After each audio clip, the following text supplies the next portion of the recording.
Ladies and gentlemen, welcome again to Diplomacy Talks. It's the second show that we're going to record today with our great friend, His Excellency Mr. Tomáš Kuchta, the Ambassador of Czech Republic, or Czechia, more properly said. I'm really happy that in English language that word has gained grounds. We're here to discuss the topics between the two countries and the current situation in the world and everything that has connected and connects us still. So, Tomáš, dobrý deň. So the first question would be about the two former countries, because we belong to the two how should I say, small pan-Slavic countries, Czechoslovakia and Yugoslavia. Both of them are dissoluted now. So Czechoslovakia and Yugoslavia were born together, but they died together in a way, but differently. Yugoslavia in blood, in an array of civil wars, and Czechoslovakia with a peaceful divorce in 1993. It seems that we're heading in different directions lately. How much it's preserved of the old love that existed prior to 1991, because we were taught in school in Yugoslavia, I don't know what happened in Czechoslovakia, but we were taught in school that our closest friends and closest brothers are Czechoslovaks, actually.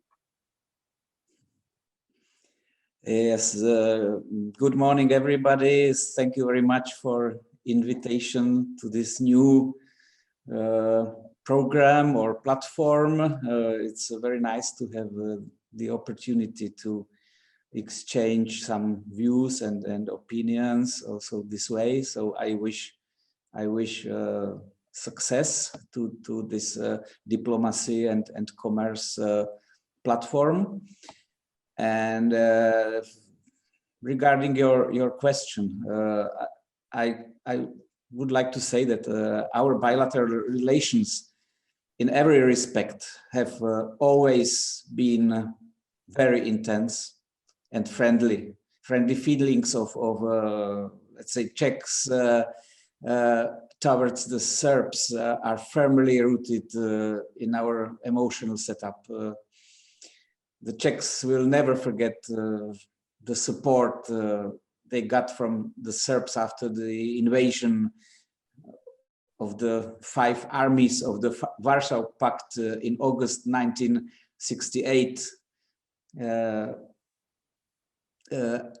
I don't think really that we are heading in different directions. On contrary, our bilateral contacts, I have to say, on all levels had been very intensive before the coronavirus pandemic, and I hope now that the visit of the Prime Minister Andrej Babiš on February 10 started a new wave of fruitful meetings of the Czech and Serbian representatives. We will have the Intergovernmental Commission for Economic Cooperation, which has the task to move forward our bilateral economic relations. I hope it will take place during the visit of President Alexander Vučić in Prague, which is planned for April or beginning of May, depends on the pandemic situation. We are always the strongest supporters of the enlargement process. We consider that Serbia is a key country for the whole region and for its EU integration. So we welcome your new government's engagement in the reform efforts, and we hope that you will be able to speed up process, especially in the field of the rule of law. And we also hope that we can share experience and lessons learned from our own accession process. Our experience is fresh, and all our mistakes we made, we hope that Serbia will avoid. We understand the burden placed on Serbia due to the migration crisis. Therefore, we remain committed to assist Serbia in the fight against illegal migration and try to help her in improving border protection and national immigration and asylum system. During last several years, Serbia already received technical assistance from the Czech Interior Ministry amounting to 2.5 million euros.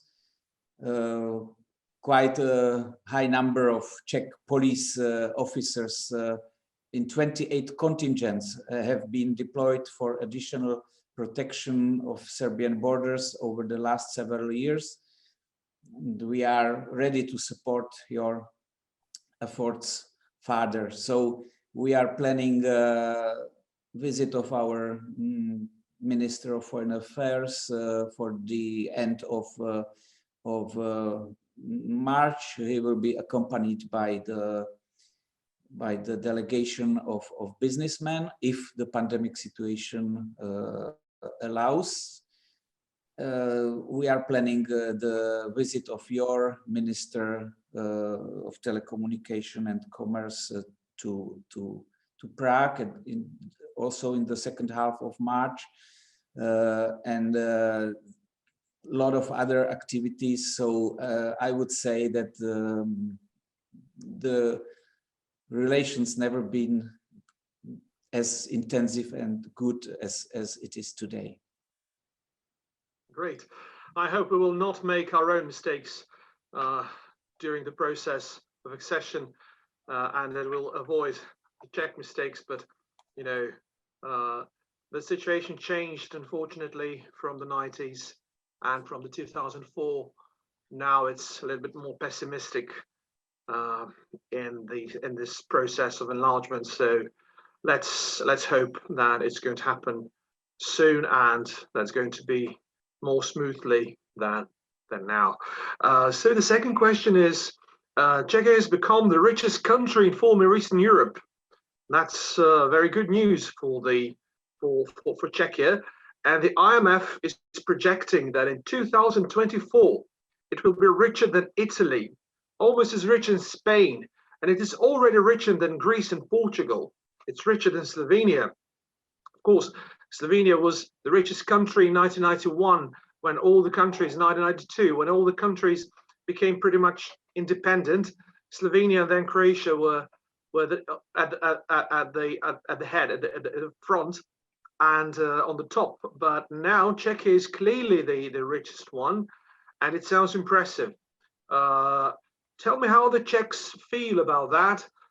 Do they feel satisfied, and did they really feel in 1989, 1990 that in 30 years of time they would be as rich as Germany?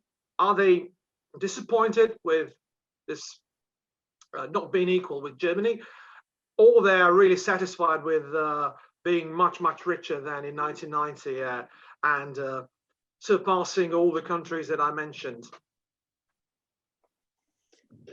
Well, I have to say that I am proud to represent the Czech Republic abroad, to be an ambassador of such an, let's say, economic tiger. You are right. The economic development of my country is fantastic. After 30 years of transition, it's a high-income country according to definition of OECD. In general, it has 85 to 90% of EU standard. It's the richest of the former Central and East European countries. GDP per capita has passed Slovenia, Portugal, as you mentioned, Greece, and Czech Republic with the powerful export-oriented industry is running at full speed. The countries nowadays painting in the neck of the power trains like Italy or Spain. But nevertheless, let us stay on the ground, and as you mentioned, the level of Germany is still only a target GDP per capita in projection of International Monetary Fund in 2024 is 48,000 and half of US dollars for Czech Republic, and 33,000 for Germany. So we have to speed it up more, because the target to have the equal strength of economy is not unrealistic. I'm very positive in this respect, and the same opinion and satisfaction with our economy have nearly all people in the Czech Republic. Of course, some of them maybe are disappointed because, as I already said, we made many mistakes. It could have been even better, but compared to other countries, maybe mistakes were not that big, and we still are in a very good position. So some disappointment, yes, but regarding economic development, I think that many people in Czech Republic appreciate the situation. Unemployment is really low, and etc. So we will see what will happen after pandemic. But for the moment, let's say that we are not disappointed. We are very happy that we made a long way since 1989, and that our kids will have a bright future. Great answer. And another question comes to mind. Czechia was not the country of emigrants, actually. Lots of countries in Eastern Europe and Central Europe were the net exporters of people, like Poland or Lithuania or Hungary or Romania, Bulgaria, etc., Croatia. But I don't see many Czechs leaving country or having left the country. I know that many Serbs are working in Czechia. Even more of them are working in Slovakia. It's very similar. The language is very similar. The customs are very similar. It's easy to learn it. It's easy to accommodate. We share the same background, especially the north of Serbia, Vojvodina, and Czechia were in the Austria-Hungary, so we had pretty much similar architecture and laws and everything. So it's easy. And how do you assess how many Czechs have left the country? I think not much. And what about the Serbians working in Czechia? Do you have any kind of information about that? Well, let's say that we don't know exact numbers. It's very hard to say, for example, how many Czechs left the country after 1989. There were some, of course, doctors, nurses. They found good jobs in Germany, United States, Great Britain. Many of them are already back because we are not the nation of immigrants, like you said. There are not many reasons to leave Czech Republic. So we are even historically. Sorry, even historically, it was not. The Poles left in millions in the 19th century, in 20th century, but the Czechs never left so much. They left for Vienna, for example. There's a lot of Czechs in Vienna. Of course, we have some waves of emigration after the 1948, because there was the communist putsch, then 1968, of course, the invasion, Russian invasion. So those were the reasons why mostly intelligence left the country. Of course, after 1989, also many young people wanted to try some experience abroad, but it was positive because they learned a lot. They made their experience and they came back. So some of them remain, but it's not in our nature to live abroad. We are fixed. We don't like, we don't like this mobility for the job. We have our houses, we have our families. So people don't like to move 50 kilometers to go for a job. They are very, let's say, traditional and conservative in this. So it could be an advantage, maybe not always, but yes. When we live in a foreign country, we don't have those communities of Czechs. We try to adapt to the culture of that country, and it's not in our nature to be, let's say, abroad and far from home. Yeah. So what can Serbia learn from Czechia during the EU accession process, as learning from the older brother, we can say now? You're now our older brother in the EU, how should I say, process? Well, I would say that the preparation for the EU membership in different fields of the life of the country and the society, adaptation of the country's legislation to acquis communautaire must be comprehended and as a vital interest of all the citizens of any candidate country. We have to see this EU membership as a big opportunity.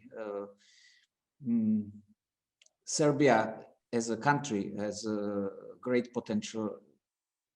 It has a highly educated, hardworking people. So there is no reason to think that future membership could be somehow the second category membership. You have all the requisitions to become the regular member of European Union. It's the opportunity to reach higher standard of living thanks to the influx of foreign investments, attractive jobs all over the European Union. It could be a good motivation for Serbia to integrate.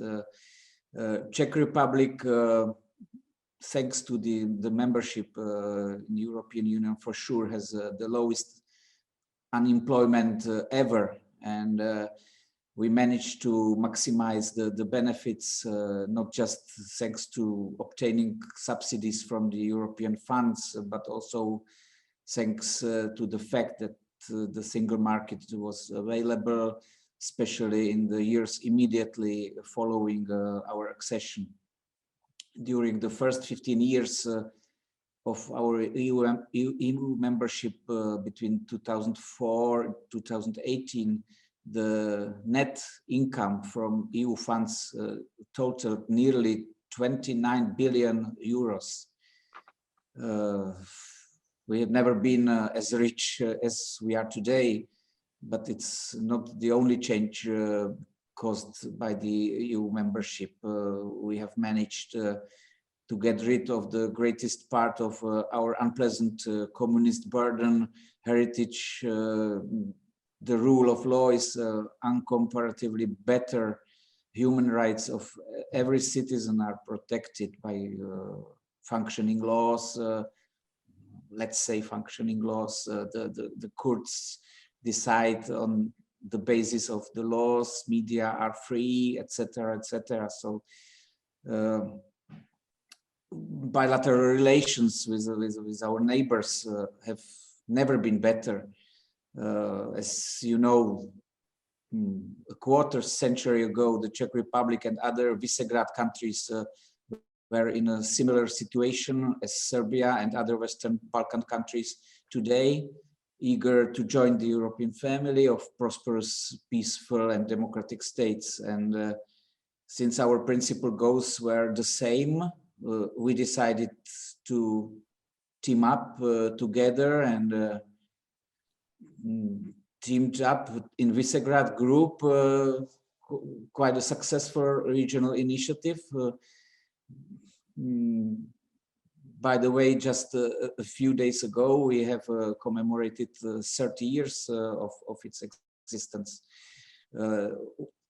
So let's say while the political dimension of the Visegrad group has allowed us to jointly lobby for our goals in Brussels, the activities of the International Visegrad Fund set up in 2000 strengthened the cooperation between our countries in the areas like education, culture and civil society, thus helping overcome stereotypes and possible historical burdens. So we are convinced that the experience with socio-economic transition and regional cooperation is transferable and applicable also to the Western Balkans. There is no doubt that Macedonia and its partners from the region share common history, common goals, and face similar challenges. I would even dare to say that the ties between the Western Balkan countries and their citizens are stronger than they were among the Visegrad countries back in 1990s. So the establishment of the Western Balkan Fund, which is based on the model of the International Visegrad Fund, can be considered as a valuable contribution to on the way of the region to the EU. And this Western Balkan Fund can become a powerful tool, not only in promoting cohesion and restoring the social fabric damaged by the developments in the region in the 90s, but through it can only be successful as a self-sustainable, locally owned and independent body, just like the International Visegrad Fund did. So we are trying, and our Ministry of Foreign Affairs we are trying to actively help Serbia, especially through bilateral development and transformation cooperation projects. Also through European instruments such as twinning projects and other means of aid. Specific cooperation programs are managed by the Czech Ministry of Interior. Those programs are for so-called security cooperation. We have programs of Ministry of Industry and Trade, like Aid for Trade program. Ministry of Finance has a program for technical assistance. Students from Serbia and other countries of the region benefit from the scholarship program of the Czech government, which enables university students to study and complete their degree for free at a number of Czech public universities. Each year, some 20, 30 new students from the Western Balkans enroll. Economic diplomacy is an important element of our bilateral relations. We have economic diplomacy projects co-financed by several Czech ministries. We aim to promote the development of business ties between Czech companies and their partners in the Western Balkans. We have public diplomacy projects. It forms various cultural projects implemented mostly by our embassy. Unfortunately, the Czech Cultural Center is a solution for the future, but for the moment we don't have a Czech Cultural Center in the moment, but we are working on it. A small part of our assistance to Serbia is also aimed at supporting the activities of the Czech national minority that we consider to be an important bridge between our countries. We appreciate the support of the Serbian state to this community. By the way, Czech government also provides assistance to the Czech minorities through education and cultural and development projects. I have no doubt that the process of rapprochement of Serbia and other countries of the Western Balkans to the EU will continue. It is based on both clearly pronounced aspirations and efforts by the countries in the region, as well as on already adopted EU policy frameworks. So let's continue like this, and I'm very optimistic that one day we will find ourselves in one family of European Union. Great. I wrote a book about the minorities in Vojvodina, and one of the articles is about Czechs in Česko Selo and Kuchta in southern region of Banat. So it's a great thing to hear that. Czech culture was very popular in former Yugoslavia. Milan Kundera, Miloš Forman, Jiří Mencel, it was very influential. We had many direct influenced by the Czech school, like Emir Kusturica, Goran Marković, so-called Prague School of filming. So the Yugoslav film was really influenced by Czech filming school, and many contemporary filmmakers and writers were directly inspired by their Czech counterparts. Now it seems we have drifted a little bit apart. We don't know that much what happened in Czechia as we knew in 1960s or 1970s. How can we enhance the cultural cooperation between the two countries to be at the same level as it was during the socialism? Well, it's a good question.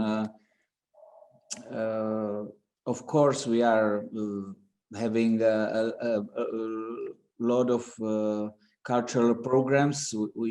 We had before the pandemic situation. As far as I know, there are still many interesting projects. For example, now in the cinema is since the 4th of February, the film Previše lično, too much personal. It's a very nice project where there are half Czech actors, half Serbian actors, and also the staff is Czech Serbian. So I saw the film. It's very nice, and it for sure will help to understand each other. So I invite all of you to this project to see the film. We have a very nice plan. A Czech company is now preparing a project to modernize the film studios Avala.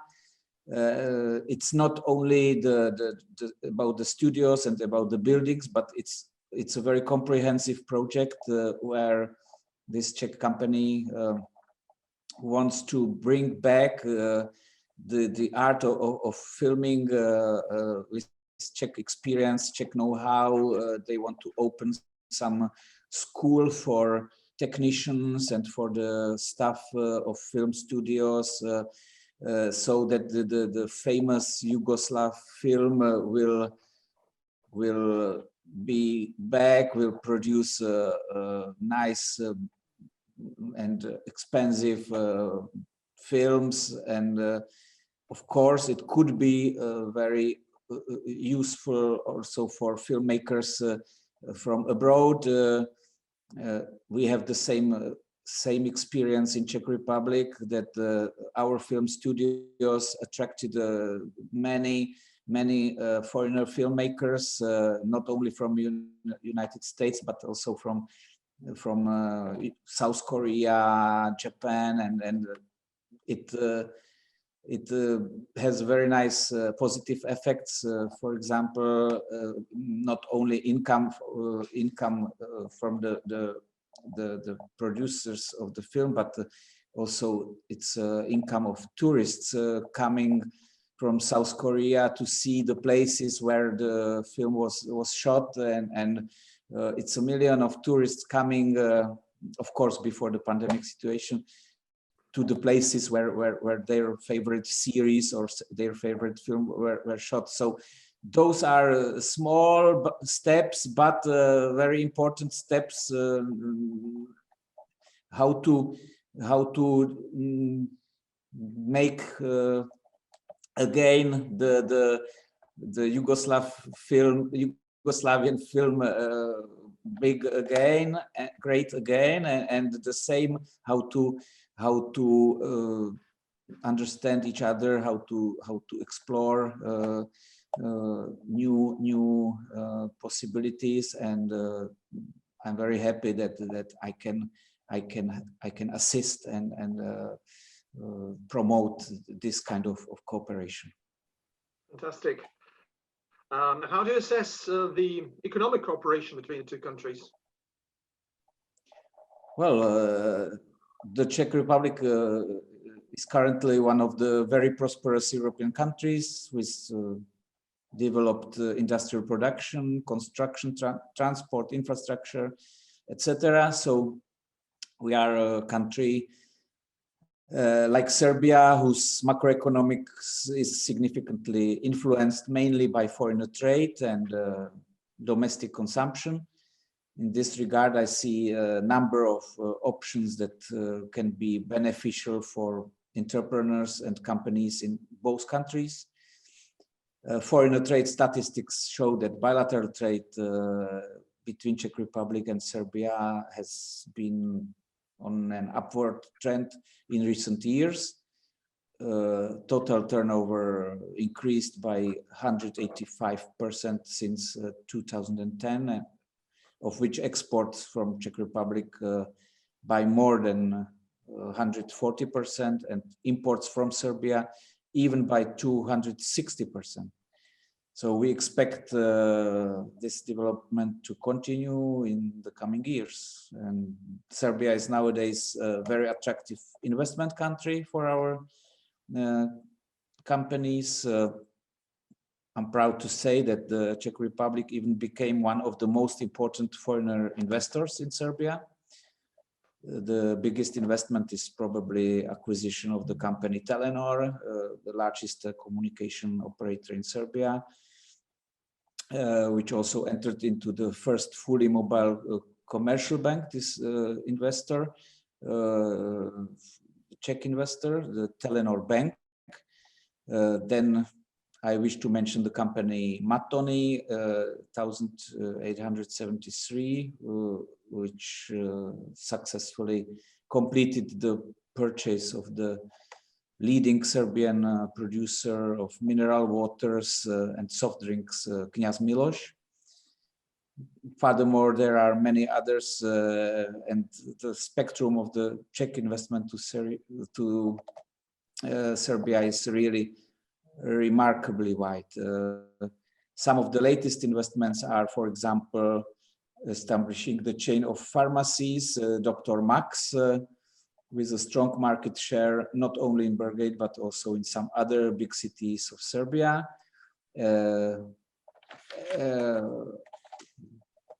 I already mentioned the Sebre company, which is not only preparing this project Avala Film Studio, but also is a key developer in Marina Dorčol project. So you can see even from these examples how the picture is colorful and that the interest from the Czech Republic is extraordinarily high. It's great news. It's much better than I assumed.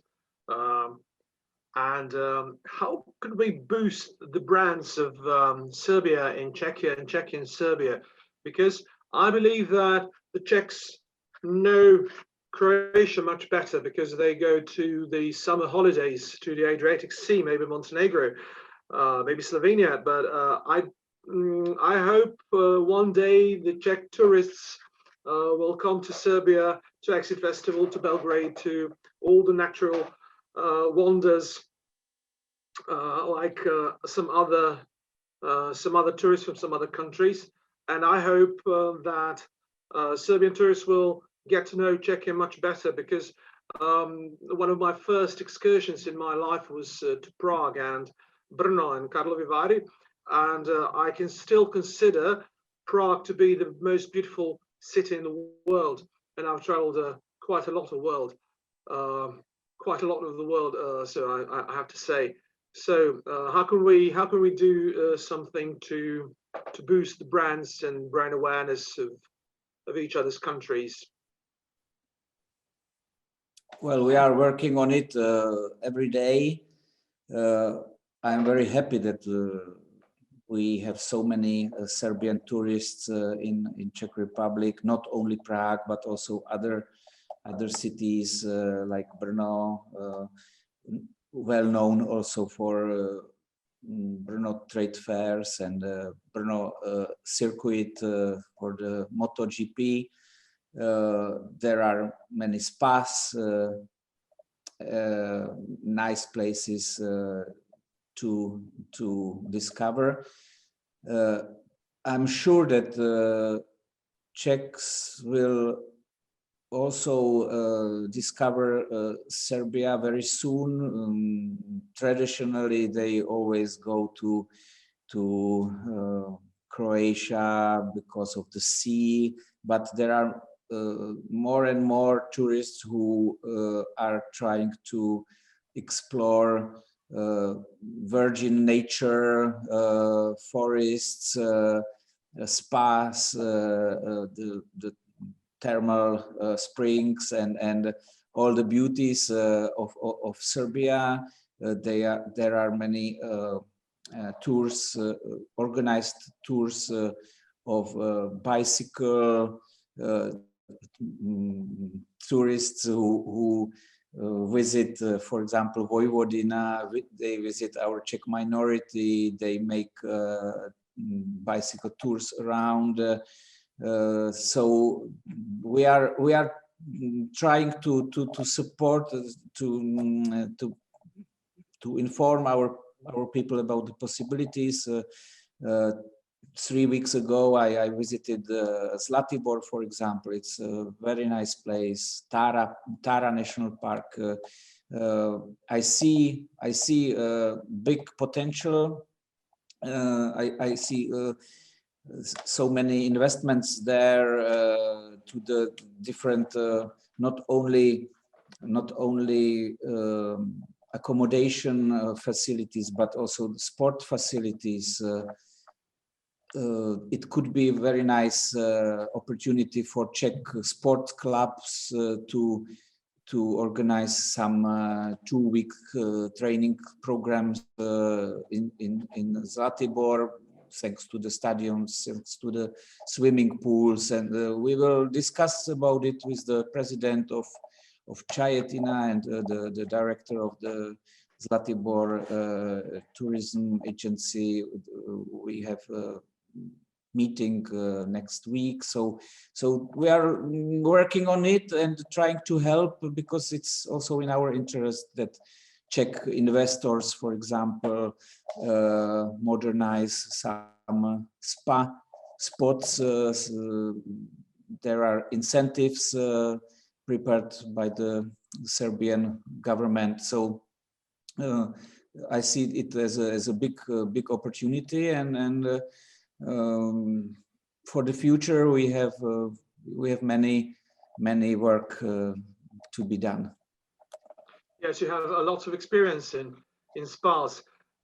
Czech Republic was Bohemia and Moravia were really famous for the spas during the Austria-Hungary times and Habsburg times. So there was just Karlsbad, Marienbad, etc. So if we manage to bring our spas in Serbia to that level, it would be perfect with our help of our Czech friends and brothers. So the last question could be a short one, could be a short answer to. What are the plans for the Czech embassy in the future? Well, we have many plans. Even nowadays, we didn't stop our activities due to COVID-19. As you can see, our Prime Minister was here 2 weeks ago. Our Minister of Foreign Affairs is coming with the delegation of businessmen. Your president is going to Czech Republic very soon. So we are organizing webinars, Czech Serbian Business Forum, B2B meetings, etc. So there will be the commission, the mixed joint commission for economic cooperation. The phone call I had 20 minutes ago, it was from the ministry, from your Ministry of Commerce, because we are organizing this joint committee. So we are full of ideas, full of plans. Of course, we would like to bring some Czech artists to have some concerts or some exhibitions, but everything depends on the pandemic situation, and we will do the best. And of course, we will adapt very flexibly to the situation. So we have great will to be active, and we are active, and we are very optimistic that thanks to the also success here in Serbia with the vaccination, that the situation will become normal as soon as possible. We certainly hope so. His Excellency Tomáš Kuchta, thank you for the interview, and hope to see you soon live in public when everything is over, this craziness is over, this madness is soon going to be stopped, I hope, when we are pretty much all vaccinated, and I hope it's going to be this spring or early summer. So Tomáš, thank you. Nashledanou. Thank you very much for invitation, and I wish to all of your listeners good health. Thank you. Mm-hmm. Bye. Bye.